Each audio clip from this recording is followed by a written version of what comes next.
Hi, welcome back to Your Checkup. We are the patient education podcast where we bring conversations from the doctor's office to your ears. On this podcast, we try to bring medicine closer to its patients. I'm Ed Dulesky, a family medicine resident in the Philadelphia area. And I'm Nicole Rufo. I'm a nurse. And we are so excited that you were able to join us here again today. Lots to chit-chat about. If you're interested in the actual content, skip ahead a little bit. We like to leave a little chapter marker where you can jump ahead to see what actually we're talking about today.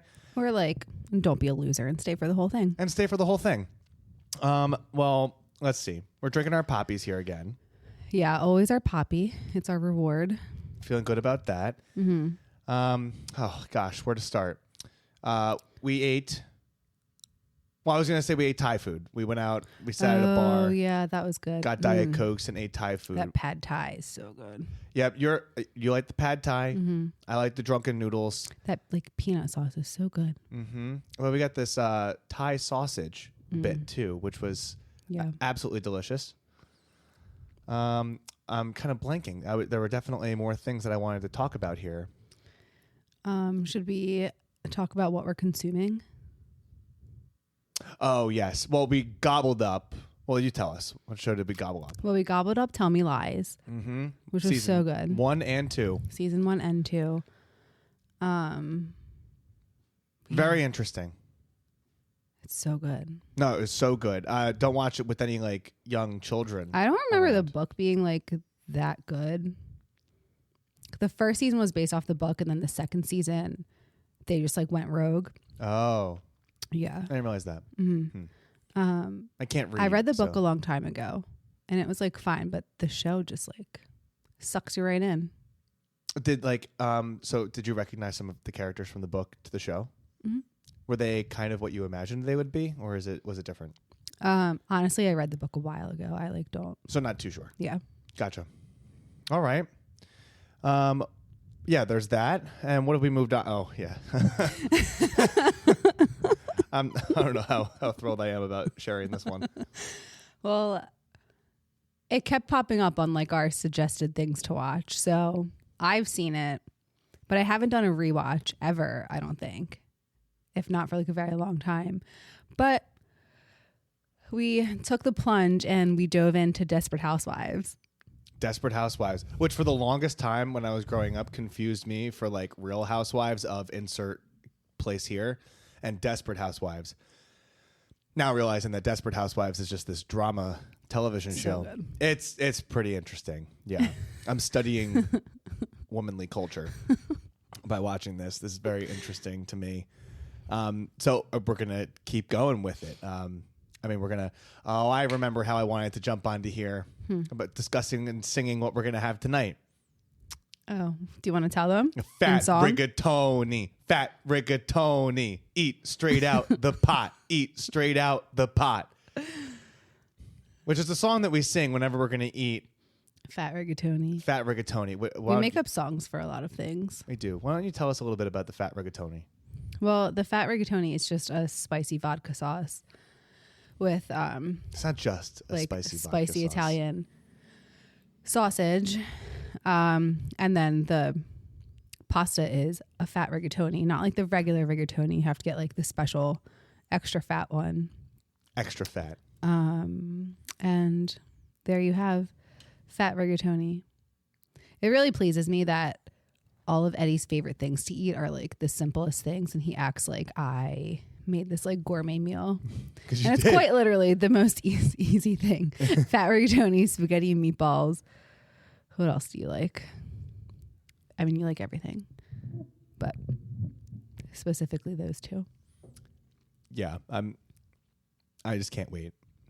Yeah, we're gonna probably start making it after this.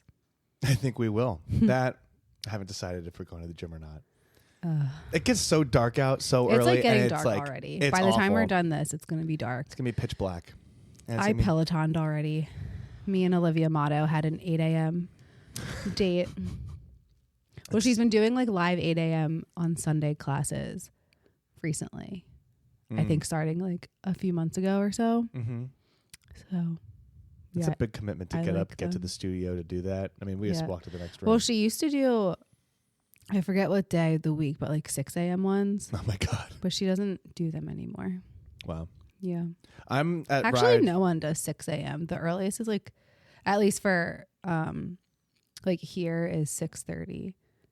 Like the England people will have like 4:30 and stuff, but I feel like there's so much more I wanted to say too. I mean, to that end, I'm on 99 out of 100, and I'm kind of saving that next one. I think I'm going to do my first live ride.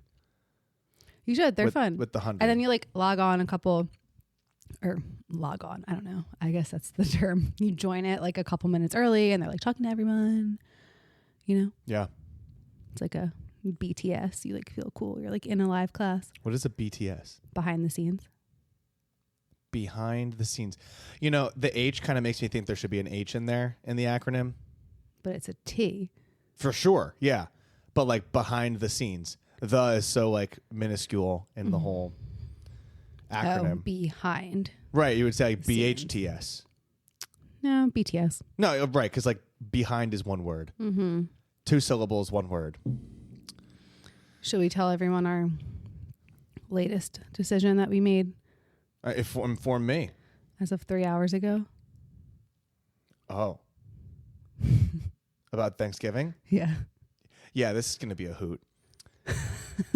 We're hosting Thanksgiving. Yeah, we're going to see how this goes. A marriage, a union of the two families under one roof. And I mean, look, hit us up in the comments, not the comments, the show message, what do you call them? The fan mail. Hit us up in the fan mail because I hope so like we texted my brother and his girlfriend and she answered us about her plans. we know and how I feel he'll like answer. I feel like he's going to answer via fan mail tomorrow. We're going to get an answer on if he's coming with us or if he's going to go with, like, if they're going her family or like what they're doing. Yeah. She sounded like she didn't know yet.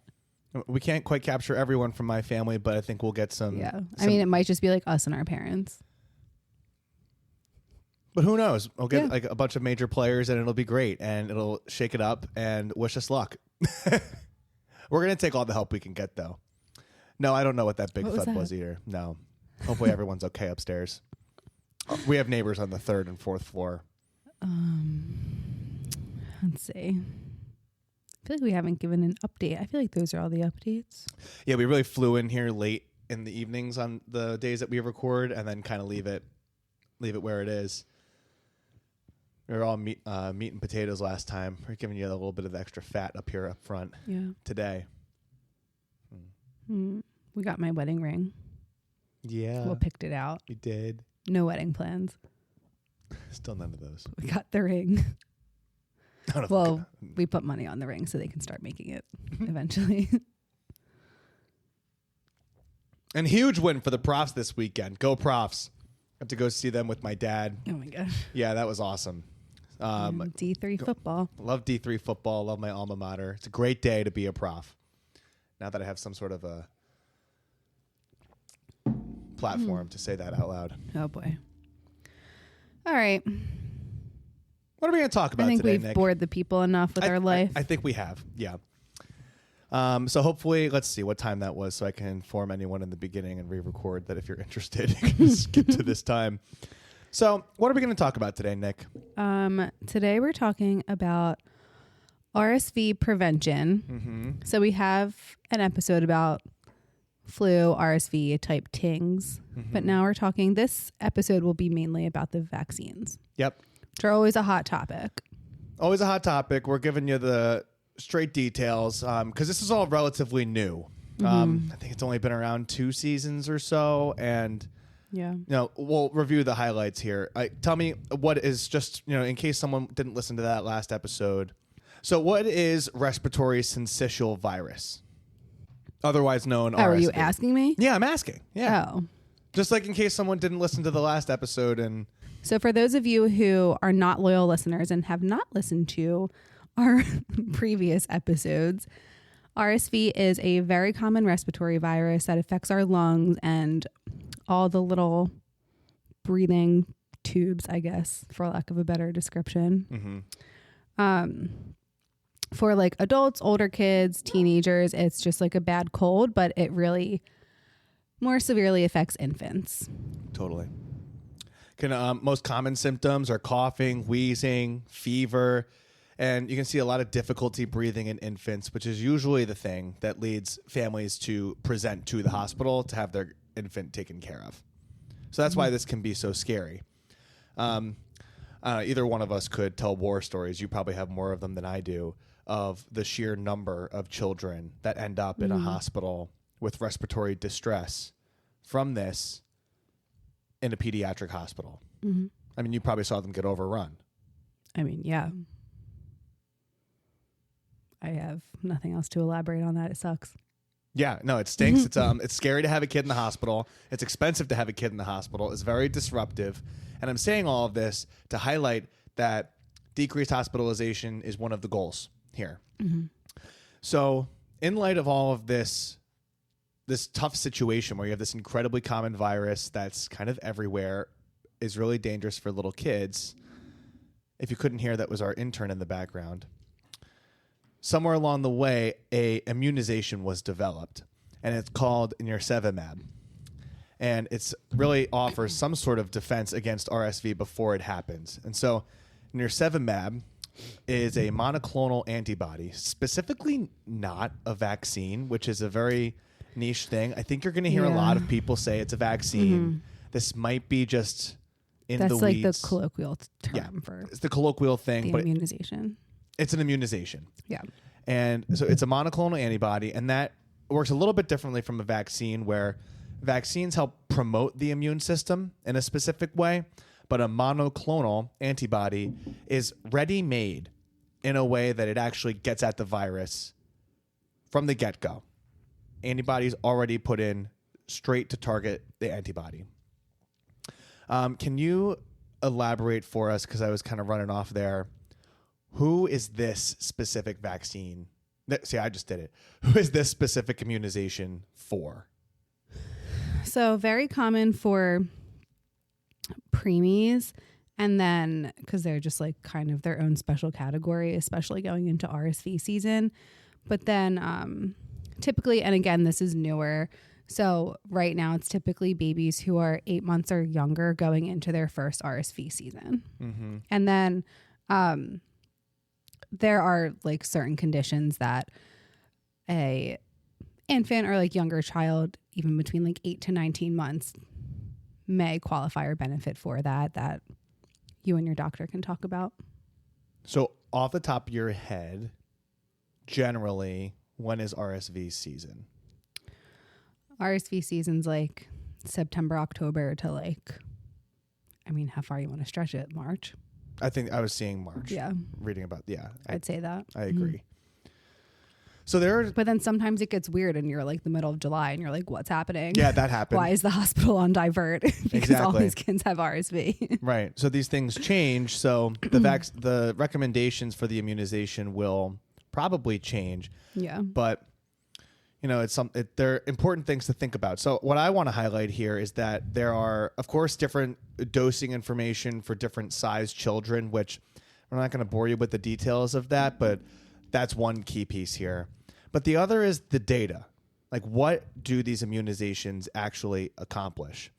And I really want to emphasize that it's really effective. I mean, we're seeing that in real world data, it's reducing hospitalizations and preventing them in 80 to 90% of the time, which is astounding. I mean, there's a huge stress on the system that this immunization is helping. And so in clinical trials, when they're actually studying the drug, they are looking at 79%. They call it efficacy, which is like when you're in this experimental stage, how effective is it? It's 79% in preventing medically attended RSV-associated lower respiratory tract infection. What does that mean? You show up to a doctor, you show up primary care, you show up in the hospital, urgent care to get help.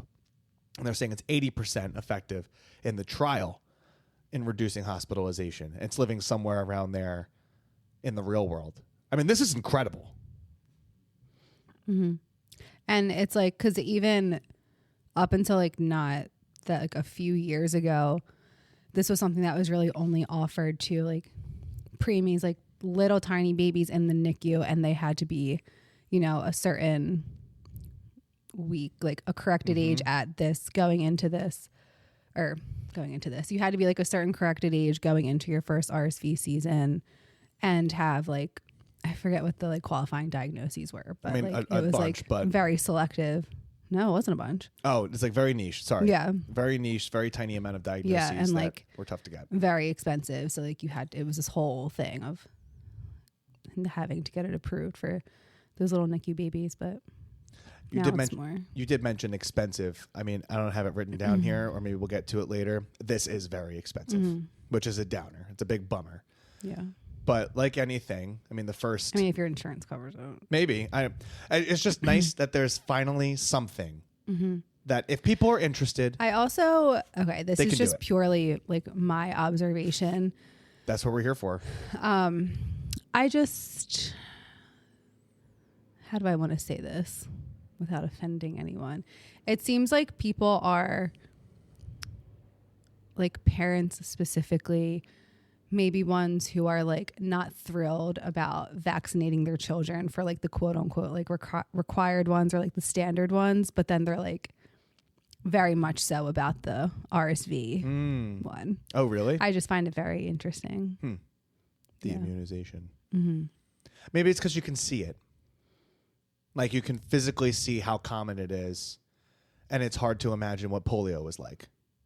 I'm not trying to reason with people, but like I can imagine that that's a line of logic. Yeah, it's people like a are thing used that to. like doesn't exist. So, And they're like, yeah. oh, out of sight, out of mind. Why would I worry about measles, Yeah, mumps, and rubella? probably because you can die. Right. Like I didn't pass away from measles, mumps, or rubella because my mother got me vaccinated Yeah, well, and I went to school. So all of that is very exciting. We talked about Nirsevimab, but we're kind of going to take a pivot here because there's a really interesting phenomenon when it comes to maternal antibodies. So for the first couple months or so, after a mom gives birth to a baby, the antibodies from the mom stick around in the baby for a period of time. It's really a wonderful thing. It's really cool. And until the baby starts getting vaccines, they're really sensitive to the world around them. So this mechanism is taken advantage of when we think about vaccinating mothers and then using that to establish immunity in an infant for a period of time thereafter. So there's actually a different vaccine called a BreezVow that is an RSV vaccine for pregnant individuals. And so it's different from Nirsevimab.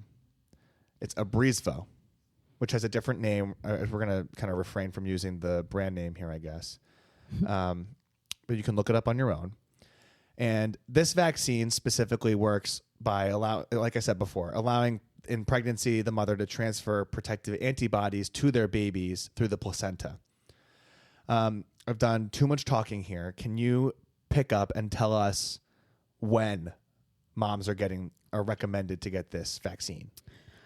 moms are typically getting it at some point between 32 and 36 weeks of their pregnancy. So then this allows it to start working, and then that timing will allow the antibodies to be passed on through the baby going into RSV season. So you kind of have this head start. Yeah, and it's typically offered, or it should be thought of or offered between September and about January, because those are the couple months preceding either the beginning or nearing-ish the end of RSV season. And notably, this, like we kind of explained before, the immunity wanes over time.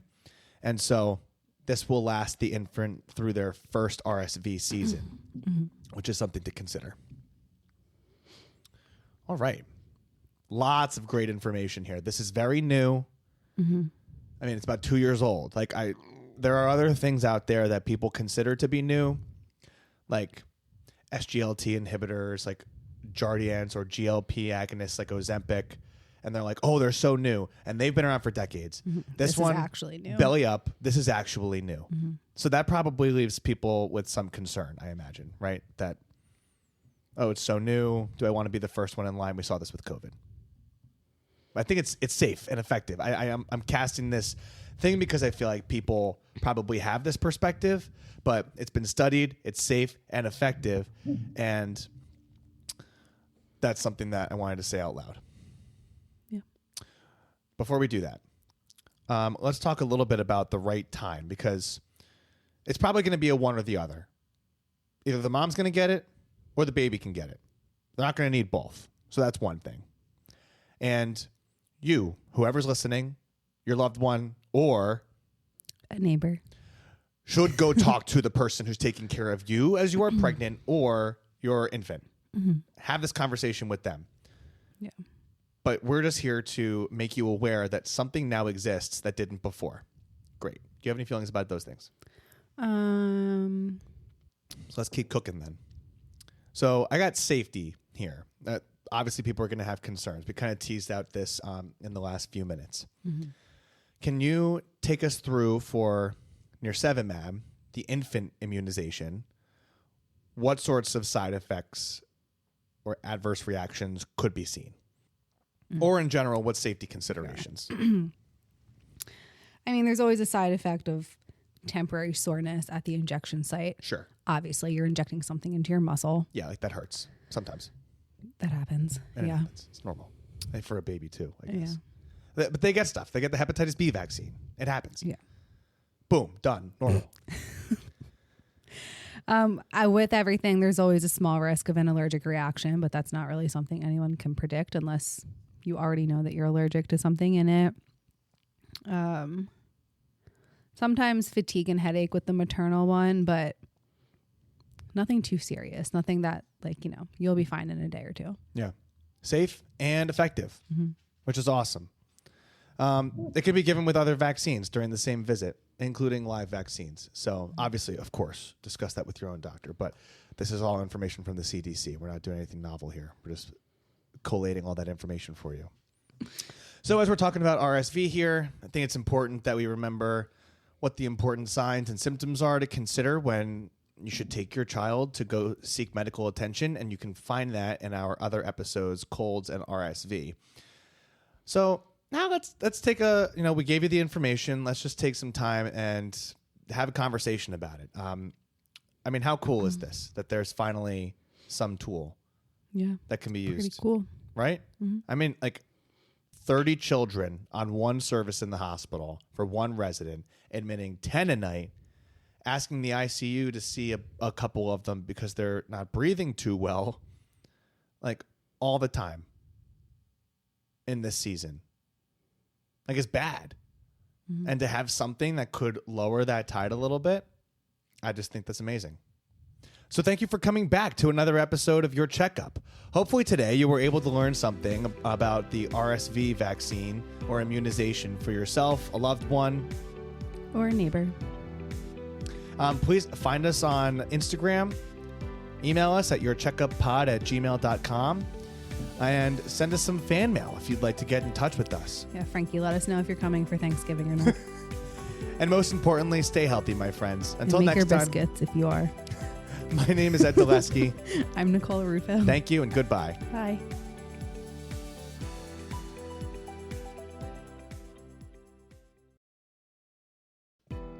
This information may provide a brief overview of diagnosis, treatment, and medications. It's not exhaustive and is a tool to help you understand potential options about your health. It doesn't cover all details about conditions, treatments, or medications for a specific person. This is not medical advice or an attempt to substitute medical advice. You should contact a healthcare provider for personalized guidance based on your unique circumstances. We explicitly disclaim any liability relating to the information given or its use. This content doesn't endorse any treatments or medications for a specific patient. Always talk to your healthcare provider for complete information tailored to you. In short, I'm not your doctor. I am not your nurse. And make sure you go get your own checkup with your own personal doctor.